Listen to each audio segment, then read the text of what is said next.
Hello and welcome to Keep Right On, a Birmingham City podcast brought to you from us here at Birmingham Live. I'm Brian Dick and I'm joined as ever by our Birmingham City correspondent Alex Dickin, fresh-faced from last night's 0-0 draw with West Bromwich Albion.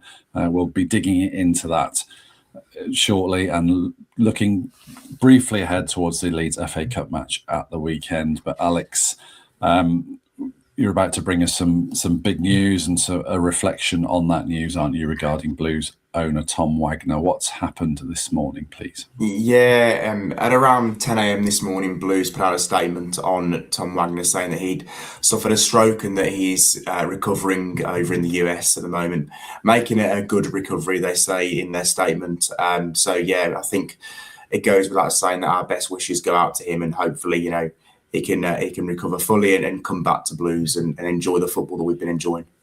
Yeah, I don't know that it's helpful in any way whatsoever to speculate about what it means for him and what it means for Birmingham City, other than just to wish a healthy recovery and a speedy recovery as well. So yeah, from everyone here, our best wishes go out to Tom Wagner. And if it's not too jarring a segue to start talking about football, given that news, let's talk about last night and the 0-0 draw, which I guess it just felt like a missed opportunity, didn't it, Alex? You know, if you look at the last three games, I've been thinking about this. So you look at the last three games, a win over Oxford, a win over Leicester and a draw with Albion. I don't think Blues created any more in those wins over Oxford and Leicester than they did against Albion. They created some really good chances. I don't think they're at their free-flowing best, particularly in the second half, early second half, when they were trying to, you know, kind of ponderously play through the thirds. It did get a little bit frustrating, and they did lose a lot of rhythm after Paik went off, which we'll come on to later. But they created more than enough to win that game of football. You know, when you think back to it, they had two cleared off the line. One with an arm and one in the second half from Charlie Taylor, which is probably the best goal line clearance I've seen live. I thought it was outstanding. You know, Ibrahim Osman had two very good chances. Marvin Ducksch had two good chances. They had moments in the game, and they should have won the game. But fair play to Albion, give them some credit. They came with a plan to keep a clean sheet and frustrate Blues, and they got away with that and got one of their better results and their new manager, Eric Ramsey. Yeah, I was expecting less organisation and less fight in Albion, if I'm quite honest. And in actual fact, you know, you said that Blues weren't at their free-flowing best. There was a period, I thought, where Albion it's certainly in the first half, were on top a little bit and dictating the game to Blues, which was a bit of a surprise to me. No doubt not a surprise to Eric Ramsey, who put together a pretty good game plan and really neutered Blues' strengths, albeit we'll come on to this a little bit. I think, you know, I'd have liked to have seen Blues absolutely tear into them. They've had some very fast starts, haven't they, at home? In fact, they usually start fast at home, and it wasn't a fast start. It was kind of a low tempo, you know, try and play through the press kind of start.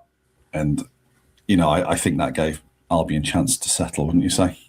Yeah, although I would also add that the first 10 minutes, I mean, it seemed they had the ball for 5 minutes, like straight before they worked that corner that led to Paik's chance. I actually thought they played pretty well in those first 10, 15 minutes with Paik on the field. I thought they were knitting things together nicely. They were working it through the thirds really well, going side to side, being patient because Albion were in that low block, and eventually they were forcing a way through. You know, Eric Ramsey made the point afterwards that they felt pretty comfortable outside of set pieces, and that's probably a fair point because the better Blues chances did come from set pieces. But I thought they were looking good in those first 15 minutes, and the Paik substitution changed things, and you know, we might as well come on to it. I don't think when you look at the four Blues midfield players, I think Paik is the only one that's different. I think the other three are a little bit similar in that they all probably want to play deeper lying, take the ball from defenders and work in the same space. And I think when Tommy Doyle came on for Paik, I think him and Solis were working in too many of the same spaces and probably doing different things. Doyle wanted to go longer, faster and more direct, whereas Solis likes to build up slow. But they largely were occupying the same spaces, which probably showed me a little bit more how important Paik is to this system, because he is the kind of more of a number 8 who can take the ball off Solis and advance it further forward and knit things together between defence and attack. So they really, really missed him, and hopefully that shoulder injury doesn't keep him out long. Yeah, I would say, just to go back on the start, it was kind of patient possession to start with. I think it then became passive possession at times as they lost their way a little bit. But you are right. Paik, second shoulder injury, isn't it? This season, he was only out. Was he out for a game? I think, wasn't he, when he did it at Middlesbrough? Yeah, it was a couple of weeks. Then came straight back. There were some long faces whenever we asked anyone about Paik last night, weren't there? Yeah. I mean, they clearly. I mean, when a shoulder pops out for the second time, you are a little bit concerned, aren't you? Because you can patch it up once, but if it's going to keep coming out, then that's probably a longer term issue. I think the question is whether Blues can get Paik through the final 3 months of the season and get into the summer where they can properly have a look at it when the games are done and sort it out. So it's not a longer term issue, but it is concerning, and you'd be surprised if you played the Leeds game on Sunday. Yeah, and in my timelines, someone tweeted about, but you know, the Paik naysayers or the Paik doubters or the Paik deniers have probably got their way now. I don't know how happy they'll be, because we did see a drop off definitely when Paik went off, and he is, you know, we've criticised him on this podcast, but I think similarly we've also been pretty clear team Paik from, you know, most of the 2 years he's been here, hasn't he? And he was conspicuous by his absence last night, and hopefully that absence doesn't extend too long. There were a couple of contentious decisions which Chris Davis reflected upon last night. There was obviously the handball in the build up to just after the Paik incident, when he sort of had a diving header, jarred his shoulder into the ground, and then the ball hit Callum Styles, bounced up between his legs, and then hit his hand. And for all the world, you know, I find it's impossible to think anything other than, had it not hit his hand, it would have gone into the net. What did Davis say about that, and what are your reflections on that particular really important incident? Because if Blues go 1-0 up, it's a very different game. Yeah, Chris Davis thought that it should have been a penalty, and thought that had VAR been there, as it is in Premier League games, then it would have been a penalty to Blues. It's a very interesting one, this, and the general consensus when we were speaking to other people was that the touch off his body before it hit his hand is the key thing here, because we see quite a lot of these incidents where the ball will flick off a defender as they go to block cross or a shot, and it will, you know, flick up onto their arm, and it's not a penalty. And it looks like this has been judged as one of those incidents. We did go on IFAB before we came on here and looked at the actual rule, and just to read it out, a handball offence is not committed when a player heads, kicks or plays the ball with another part of their body and it then hits their own hand or arm, unless the ball goes directly into the opponent's goal or the player scores immediately afterwards. And I said to you when I read that rule to you earlier, it sounds a bit silly, because it's fine if it stops you from scoring, but it's, you know, sorry, it's not fine if it stops you from scoring or allows you to score, sorry, but it is fine if you prevent a goal going in your own net. So it's frustrating, because either way you look at it, it does stop a goal, and the ball was going in without Callum Styles' hand being there. So it's one of those many kind of rules in the game that you just hope they could look at and maybe come to some kind of common sense that actually, you know, West Bromwich Albion did gain an unfair advantage from Callum Styles' hand being there. It's a similar one I mentioned to you at the time, actually. You know, I saw an incident recently where the last defender has, you know, stopped an attacker going through on goal, got the faintest touch on the ball, which hasn't changed the direction of the ball at all. The attacker is still going through, but the defender's trailing leg has taken him out. So, but he's got away with it because, you know, he did get a slight touch on the ball, but that touch made absolutely no difference. So it's just one of many, many laws and rules in the game that probably does need to be amended. Yeah, I mean, it's to the letter of the law, I suppose. Referee Herzog, he got it right. You know, the letter of the law is, he interpreted that, but the spirit of the law doesn't feel right, does it? As you say, if it happens if the inverse happens in the opposite area, then, you know, preventing a goal is just as important as scoring a goal. So yeah, it feels unjust, albeit not incorrect, which is, it just summed up Blues nights to a degree.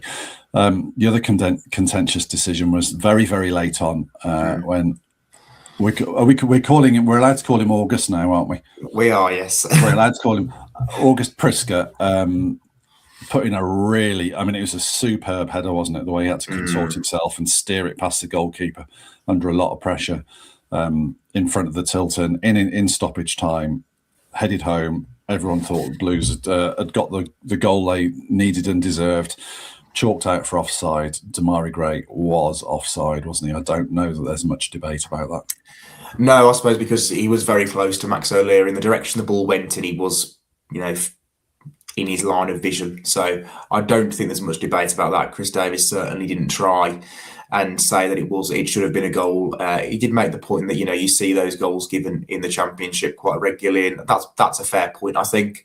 But if that one goes to VAR, I think it definitely would be ruled out. So I don't think the complaint from the Blue side is about that. It's obviously about the Styles handball, which they believe should have been a penalty. Yeah, it just denied Priska a great moment, didn't it? This isn't on the running order, but I'll throw it in there anyway. Lots of calls last night on social media, and even Davis sort of implied it about the introduction of VAR into the Championship. I've got to say, not for me still, even bearing in mind last night, there's no finer spectacle in football other than a nice slow keep right on at the start of the game, which was a brilliant one last night. There's than St Andrews erupting in the last minute. You don't want St Andrews to be second guessing themselves, do you? And then waiting 5 minutes for a replay. I'm still anti VAR, I have to say, even though it felt that Blues might have got a win with it last night. Where are you with it? No, I'm with you, Brian. I remember covering games in the Premier League in those early days of VAR back in 2019, 2020. And it was a real frustration because nobody kind of knew what was going on. Decisions would take ages. And yes, I think they've improved it slightly. I do think the introduction of the referee explaining his decision to the crowd has really helped to give a bit of clarity on why things have happened. But I just think you do get those long delays far too often where you've got a man 60, 100 miles away at Stockley Park poring over a decision that he can't categorically say is one thing or the other. And in the end, they just kind of come to the best solution.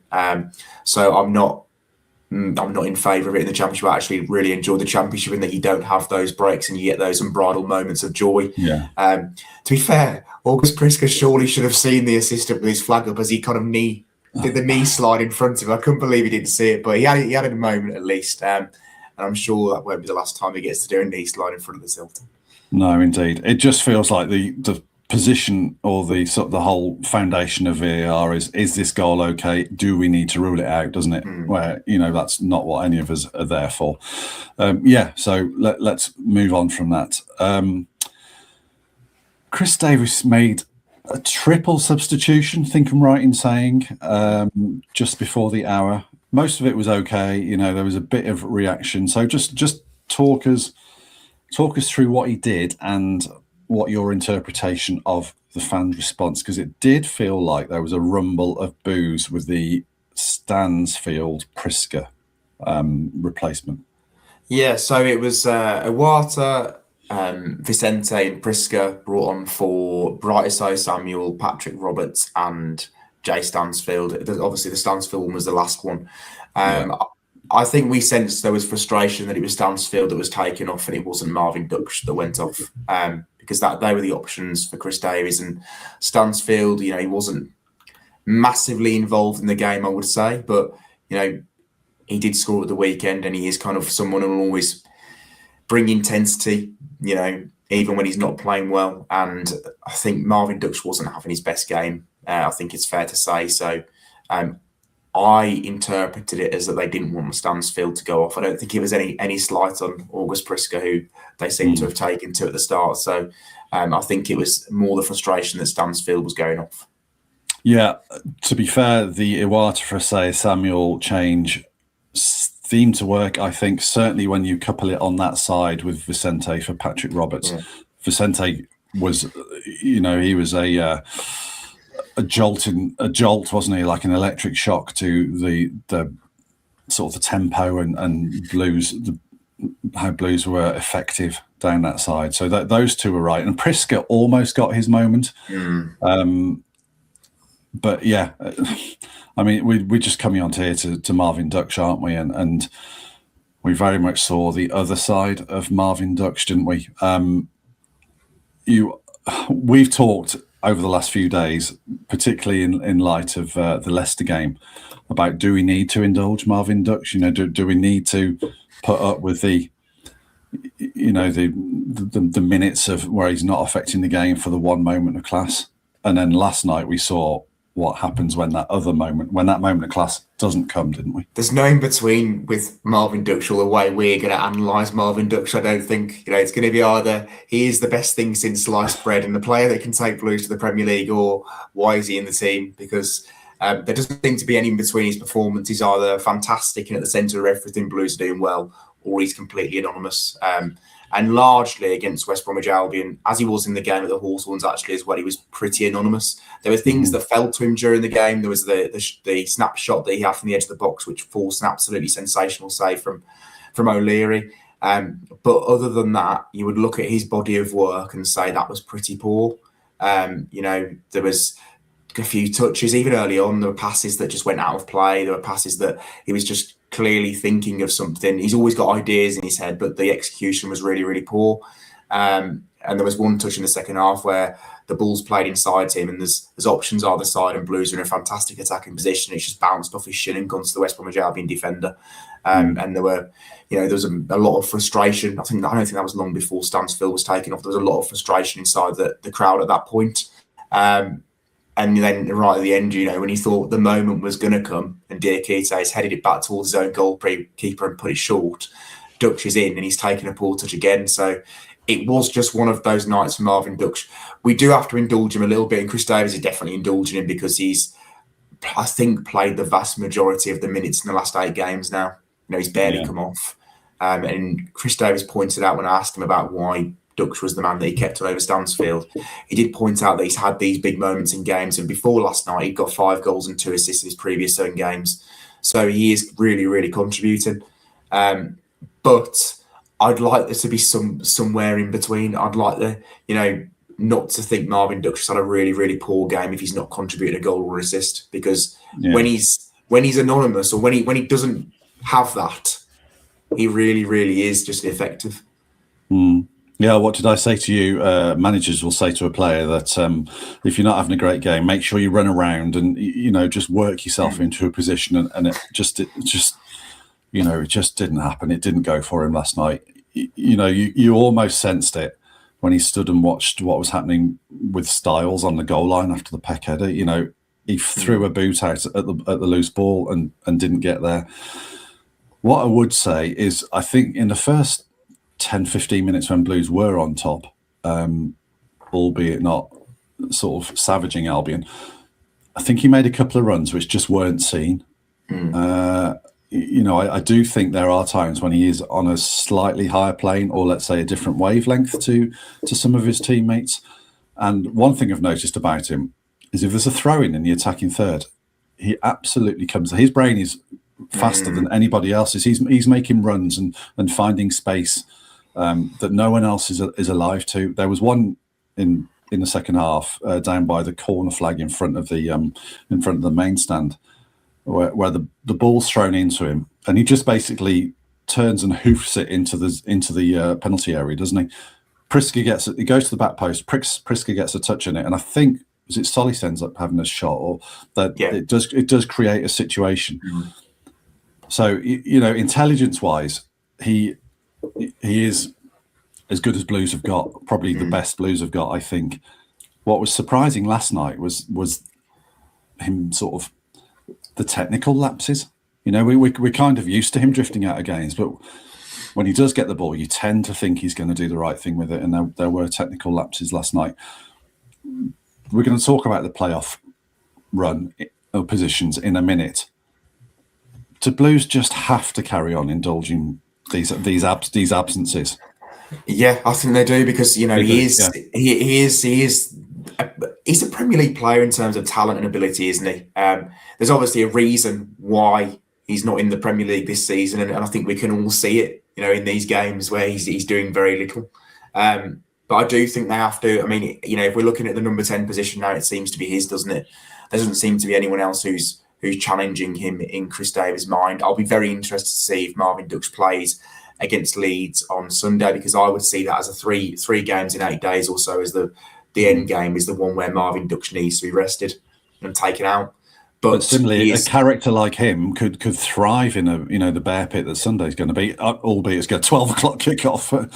Exactly. Against Premier League players, they probably want to show that he's on their level, won't he? So I'd be surprised if he didn't play again against Leeds, and I think Chris Davies will keep rolling him out because he is a superb player. And next week, we could be having a very different podcast conversation where we talk about Marvin Ducksch being the saviour again. He is just that.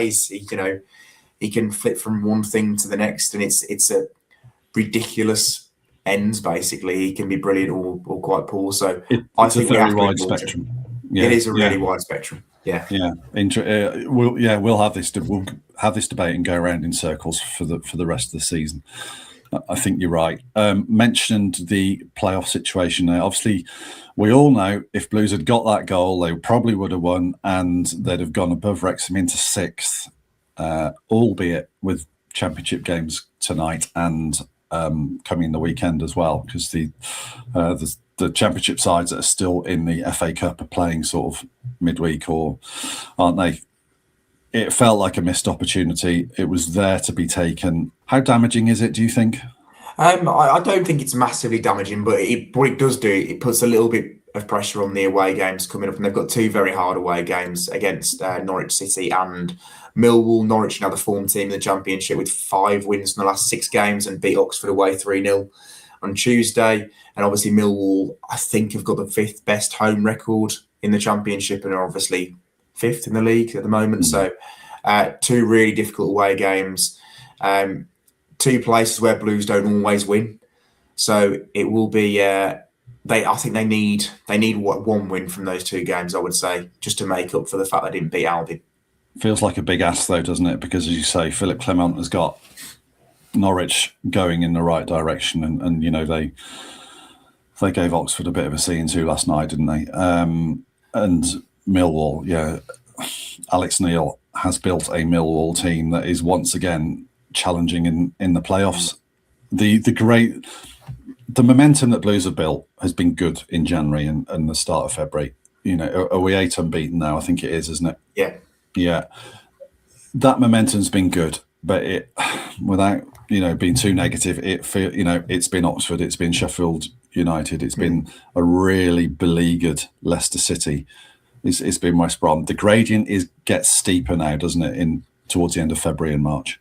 Yeah, this is when we're going to see whether Blues are actually, playoff material, because they've still got to be pretty good, in terms of their form in the final 15 games to get into those playoff places. They can't have too many, defeats in there. And Norwich away, Norwich and Millwall away. They've got Middlesbrough to come at home, top of the league now. Sheffield United as well. Derby, teams that are looking to get into the playoffs as well. I found it interesting looking at Southampton last night. They're suddenly ahead of Blues again, and they couldn't buy a win over Christmas and New Year, and all of a sudden they've won 4 or 5, I think, and are right back in the playoff conversation. So there are more and more teams joining that party. Let's face it, for Blues, I think it probably is only 6th spot. I don't know whether they're gonna be able to catch 4th and 5th because they've got that little bit of an extra buffer. So, I'm not sure any of the jostlers are going to be able to catch 4th and 5th, to be honest with you, because none of them seem massively consistent. No, it feels like we've got about 12 teams fighting for one position, doesn't it? Which perfectly sums up the Championship at this stage of the season.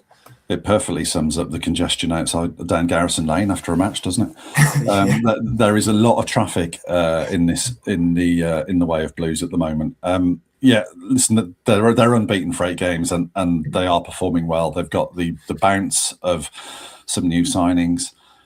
The Paik thing, I think, could be quite decisive as to which way the rest of the season goes. But they've put themselves in a position, and I think if we'd have been offered this at the start, probably would have taken it, right?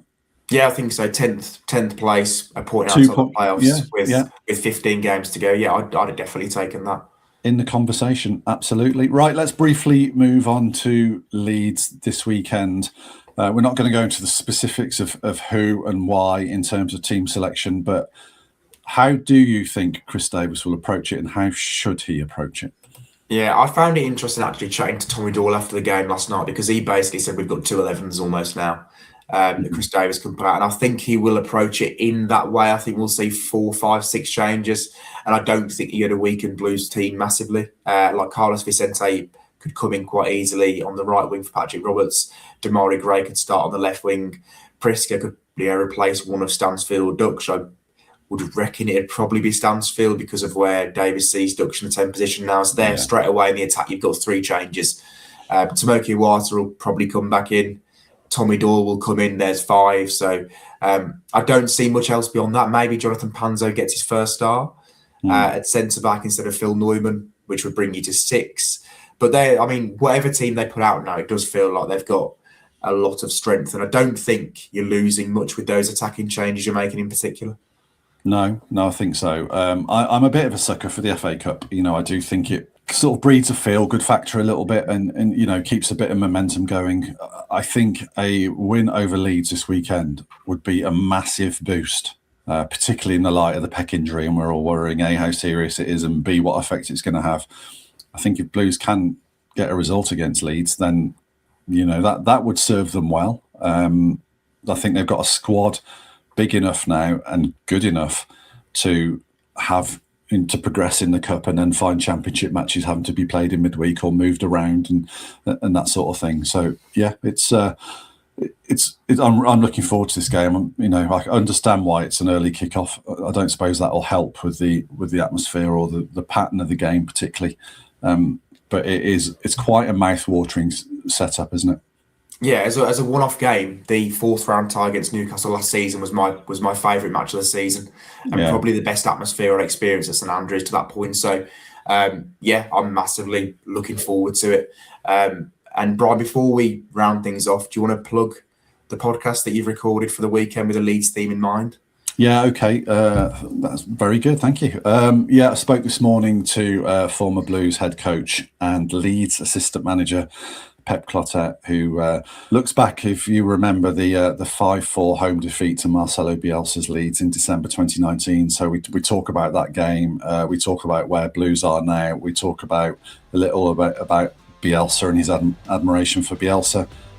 It was only supposed to be a 15-20 minute job, Ian, and we chatted away nicely for half an hour. So yeah, that'll be coming out on Saturday morning. So yeah, well reminded. Is that a wrap? I think it is, mate. Yep. Yeah, brilliant. Okay, well, Alex, thank you very much for your time. Thank you all for listening. Leave a comment, hit like, subscribe, all the rest of it, and do keep right on.